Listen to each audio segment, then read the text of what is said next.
Well, we're boned. You remember how I've been saying how it starts getting cold in January here? And that's when we got to worry about frosts? Well, it's Sunday. I just got home from a late Thanksgiving-esque lunch at family's house. And yeah, tomorrow night, Tuesday night, and possibly Wednesday night, we're going to have low temperatures in the low 30s, and around here I've seen frost on my plants when it is in the 40s. So I noticed all this looking at the weather forecast the other day and said, oh shit. I'm not ready for all the plants in my garden beds to die. So now we get to go through and see what I did to mess with them, so hopefully they stay alive. So I'm going to start on the side of the house where I have those. Ow, son of a bitch. I just tripped over that. The grow bags, all I did really was spin it so the tomatoes are closer to the house.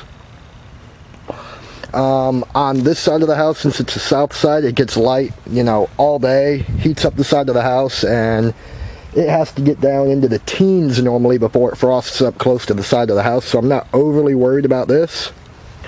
But the tomatoes are starting to do better. Starting to get some size on this one. And voila.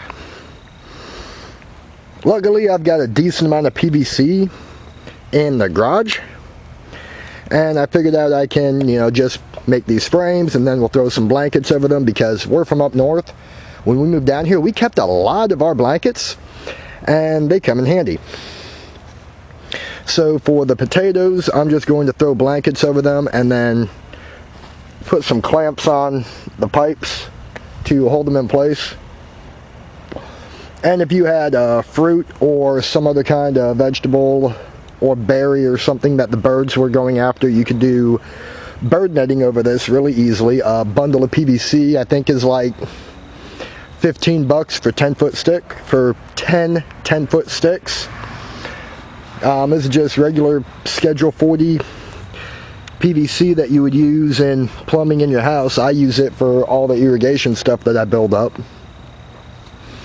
The tomatoes, all I'm going to do for covering those, seeing as how I've only really got 4 spots that have tomatoes in them, here, back there, and back there.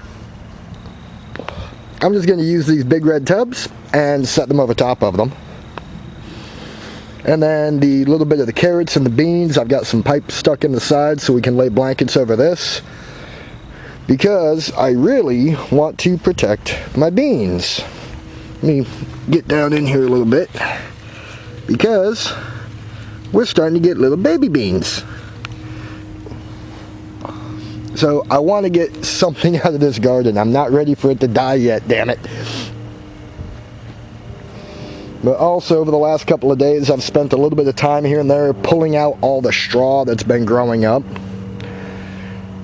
And the potatoes are starting to look pretty good. All these ones over here that the caterpillar had been chewing on, they're growing back really strong now. Well, strong-ish, not strong compared to the rest of them, but they're getting there. So hopefully these grow big enough to get something out of them before they die due to the cold.